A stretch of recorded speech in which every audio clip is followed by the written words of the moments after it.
Low ಅಣ್ಣಗೌಡ್ರ, ಹೆಂಗ್ ಬದುಕುದ್ರಿ? ಹೆಂಗ್ ಬದುಕಬೇಕಪ್ಪ? ನೀವೆಲ್ಲ ಹಿಂಗ ಮೋಸ ಮಾಡ್ಕೊಂತು, ಅನ್ಯಾಯ ಮಾಡ್ಕೊಂತು, ಭ್ರಷ್ಟಾಚಾರ ಮಾಡ್ಕೊಂತ ಹೋದ್ರ ಬಡ ಮಕ್ಕಳ ಜೀವನ ಏನಾಗಬೇಕು? ಬಡ ಮಕ್ಕಳ ಬದುಕು ಏನಾಗಬೇಕು?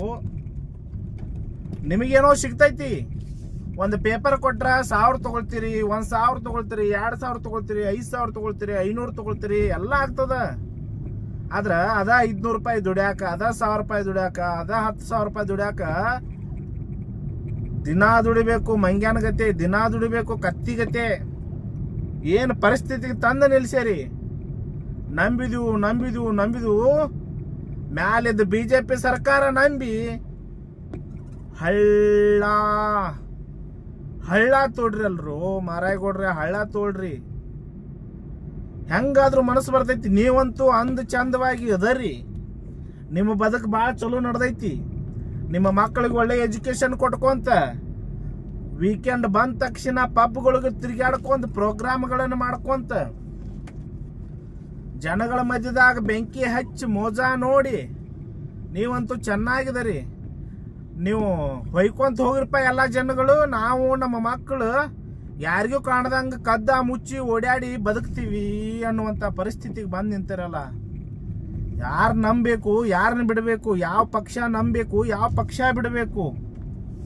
ಎಲ್ಲರೂ ಭ್ರಷ್ಟಾಚಾರಿಗಳೇ ಆಗಿ ಕುಂತ್ರ ಈ ಜನಸಾಮಾನ್ಯರ ಪರಿಸ್ಥಿತಿ ನೋಡೋರು ಯಾರು? ಜನಸಾಮಾನ್ಯರ ಕಣ್ಣೀರು ಒರೆಸೋರು ಯಾರು? ಆ ಜನಸಾಮಾನ್ಯರ ಸಾಲ ಯಾವಾಗ ತೀರೋದು? ಹೊಟ್ಟೆ ತುಂಬಿಸ್ರಿ. ನಿಮ್ದಷ್ಟ ತುಂಬಿಕೊಂಡು ಯಾಕೆ ಪಾಪಕ್ಕೆ ಒಳಗಾಗಿ ಬಿದ್ದು ಸಾಯ್ತೀರಿ? ನಿಮ್ಮ ಅವನ ಹೊಟ್ಟೆ ತುಂಬಿಸ್ರಿ. ನಿಮ್ಮಂಥವ್ರು ಇರೋದ್ರಿಂದ, ನೀವು ಭ್ರಷ್ಟಾಚಾರ ಮಾಡೋದ್ರಿಂದ, ನಿಮ್ಮಷ್ಟು ನೀವು ಹೊಟ್ಟೆ ತುಂಬಿಸ್ಕೊಂಡ್ರಿಂದ ಬೀದಿಯಲ್ಲಿರುವಂತ ವ್ಯಾಪಾರಿ ಇನ್ನಾದ್ರ ಸಾಲದಾಗ ಮುಳುಗ್ಯಾನ. ಗುಡಿ ಮುಂದೆ ಭಿಕ್ಷೆ ಬೇಡುವಂತ ಭಿಕ್ಷಕರೆಲ್ಲ ಇನ್ನ ಭಿಕ್ಷಕರ ಸಂತಾನದಲ್ಲೇ ಬದುಕಾಕತ್ತಾರ. ಎಂತ ಬದುಕನ್ನ ಕಟ್ಟಿಕೊಳ್ಳುವಂತ ಪರಿಸ್ಥಿತಿ ನಮಗ್ ಬಂದದಪ್ಪ ಅಂತಂದ್ರ ಬಹಳ ತ್ರಾಸ ಆಕೈತಿ. ಕೇಳೋಣ.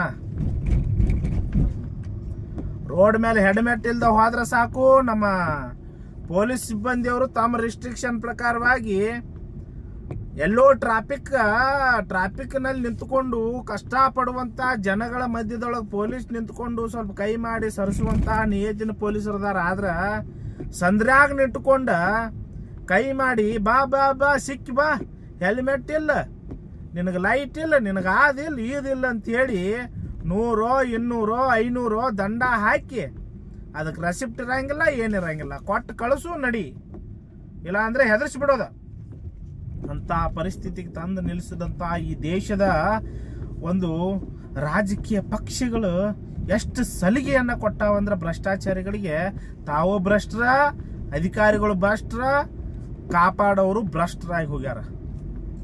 ಈ ಕಡೆ ಪಂಚಾಯತ್ಗಳಿಗೆ ಹೋದ್ರ ಉತ್ತಾರ ತಗೊಳಾಕ 500 ಕೊಡೋ, 1000 ಕೊಡೋ, 50 ಕೊಡೋ, 100 ಕೊಡೋ, ಇರುವಂತ ಪಿ ಬಿಡ್ತಾರು, ಇಲ್ದೇ ಇರುವಂತ ಗಾಂಚಾಲಿ ಎಬ್ಸ್ಕೊಂಡ ಕುಂದಿರ್ತಾರ. ನಿಂದ ಆದಿಲ್ಲ, ನಿಂದ ಏದಿಲ್ಲ, ನಿಂದ ಹಂಗಾಗೈತಿ, ನಿಂದ ಹಿಂಗಾಗೈತಿ. ರೊಕ್ಕ ಕೊಡು ತನಕ ಒತ್ತುದು 1 ತಿಂಗಳಾತೋ 2 ತಿಂಗಳಾತೋ. ಇಂಥ ಭ್ರಷ್ಟ ಜನಗಳ ಮಧ್ಯದೊಳಗ ಈ ಜನಸಾಮಾನ್ಯರ ಜೀವನ ಎಷ್ಟು ಕಠಿಣವಾಗಿ ನಿಂತೈತಿ ಅಂದ್ರ ಭಾಳ ಕೆಟ್ಟಾಗೈತ್ರಿ. ಈ ಪರಿಸ್ಥಿತಿ ಭಾಳ ಕೆಟ್ಟಾಗೈತಿ. ಯಾರಿಗೆ ಹೇಳಬೇಕು, ಯಾರಿಗೆ ಏನು ಅನ್ನಬೇಕು? ಜಾಸ್ತಿ ಪ್ರಶ್ನೆ ಮಾಡಾಕ ಹೋದ್ರ ಏನಾದ್ರೂ ಕೇಸ್ ಮಾಡಿ ಒಳಗೆ ಹಾಕ್ರು ಇವನು ಅನ್ನುವಂತ ಶಾಸಕರು, ಸಚಿವರುಗಳು, ಅಧಿಕಾರಿಗಳು. ಒಬ್ಬ ಗ್ರಾಮ ಪಂಚಾಯಿತಿ ಸದಸ್ಯನಿಗೆ ಏನಾದ್ರು ಅಂದ್ರೆ ಸಾಕ ದೊಡ್ಡದಾಗಿ ಕಂಪ್ಲೇಂಟ್ ಮಾಡ್ತಾನೆ, ಕೇಸ್ ಮಾಡ್ತಾನೆ, ಒಳಗೆ ಹಾಕ್ತಾನೆ, ಹಂಗ ಮಾಡ್ತಾನೆ, ಹಿಂಗ ಮಾಡ್ತಾನೆ. 4 ನಾಯಿ ಸಾಕಿರ್ತಾನು, ಅವ್ರು ಬಂದು ಜಗಳ ತಕೋಂತ ನಿಲ್ತಾರ. ಏನು ಪ್ರಶ್ನೆ ಮಾಡೋಂಗಿಲ್ಲ ಇವ್ರಿಗೆ. ಪ್ರಶ್ನೆ ಮಾಡಾಕ ಧೈರ್ಯ ಹೊತ್ಕೊಂಡು ಮುಂದೆ ಹೋದ ಒಂದು ಪರಿಸ್ಥಿತಿ ಏನಂದ್ರ ಅವನ ಜೀವಮಾನದೊಳಗೆ ಅವನು ಎಳ್ಳಬಾರ್ದು ಅಂತದ್ ಮಾಡಿರ್ತಾರೆ ಇವರು. ಅಂತ ಪರಿಸ್ಥಿತಿಗೆ ಬಂದು ನಿಂತೈತ್ರಿ. ದಯವಿಟ್ಟು ಎಲ್ಲ ಜನಗಳೇ ವಿಚಾರ ಮಾಡ್ರಿ. ಎಷ್ಟೋ ಒಳ್ಳೆ ಆಲೋಚನೆಗಳ ಪಕ್ಷಗಳು ಬರ್ತಾ ಇದಾವ, ಅಂತವುಗಳನ್ನ ನಂಬ್ರಿ. ಅಂತ ವ್ಯಕ್ತಿಗಳು ಯಾರ್ಯಾರದಾರ ನಿಮ್ಮಲ್ಲೇ ನೀವು ಒಂದು ನಿರ್ಧಾರ ಮಾಡ್ಕೊಂಡು ಒಳ್ಳೆ ಅಭ್ಯರ್ಥಿಯನ್ನು ನಿಲ್ಲಿಸ್ರಿ, ಸ್ವತಂತ್ರವಾಗಿ ಅವನು ಗೆಲ್ಲಿಸ್ರಿ. ಅವಾಗಾದ್ರೂ ಈ ಪಾರ್ಟಿಗಳಿಗೆ, ಪಕ್ಷಗಳಿಗೆ, ಅಧಿಕಾರಿಗಳಿಗೆ ಬುದ್ಧಿ ಬರ್ತೈತೆ ನೋಡೋಣ. ನೋಡ್ರಿ, ನೇಪಾಳದೊಳಗ ಇಡೀ ರಾಜಕೀಯ ಜನರನ್ನ ಮೆಟ್ಟ ತಗೊಂಡು ಹೊಂದ್ರ ಅಂತ ಪರಿಸ್ಥಿತಿ ಬಂತು. ಏನ್ ಮಾಡ್ತೀರಿ? ಅದಕ್ಕೆ ಸ್ನೇಹಿತರೆ, ಸ್ವಲ್ಪ ವಿಚಾರ ಮಾಡ್ರಿ, ದಯೆ ತೋಡ್ರಿ. ರಾಜಕಾರಣ ವ್ಯಕ್ತಿಗಳೇ, ಅಧಿಕಾರಿಗಳೇ, ದಯೆ ತೋಡ್ರಿ. ಜನರ ಮೇಲಿರುವಂತ ಎಲ್ಲ ಸಾಲ ತೀರೋ ಹಂಗ, ಎಲ್ಲ ಕಷ್ಟ ಹೋಗೋ ಹಂಗ ಏನಾದ್ರೂ ಒಂದು ಹೊರಗಡೆ ತಗೊಂಬರ್ರಿ ಆಲೋಚನೆ. ಇವಾಗ ಸದ್ಯಕ್ಕೆ ನಮ್ಮ ಕಾಂಗ್ರೆಸ್ ಪಕ್ಷದವರು ಕೆಲವೊಂದು ಯೋಜನೆಗಳನ್ನ ತಂದ ಚಲೋ ಮಾಡಕತ್ತಾರ. ಆದ್ರ ಎಲ್ಲಾರು ಚಲೋನದಾರಂತ ನಾವು ಹೇಳಂಗಿಲ್ಲ. ಅದ್ರಾಗೂ ಎಲ್ಲರೂ ಬದಮಾಸಗಳದಾರ, ಕೆಲವೊಬ್ರು ಚಲೋಗಳದಾರ, ಚಲೋ ವ್ಯಕ್ತಿಗಳದಾರ, ಒಳ್ಳೆ ಒಳ್ಳೆ ಕೆಲಸ ಮಾಡತ್ತಾರ. ದಯವಿಟ್ಟು ಸ್ನೇಹಿತರೆ ನಂಬ್ರಿ, ನಿಜವಾದ ಜನನಾಯಕ ಯಾರೆಂಬುದಾಗಿ ಕಂಡುಹಿಡಿದ ಕಾಪಾಡ್ರಿ. ನಮ್ಮ ಭಾರತ ದೇಶವನ್ನು ಉಳಿಸ್ರಿ, ಕರ್ನಾಟಕ ರಾಜ್ಯವನ್ನು ಉಳಿಸ್ರಿ.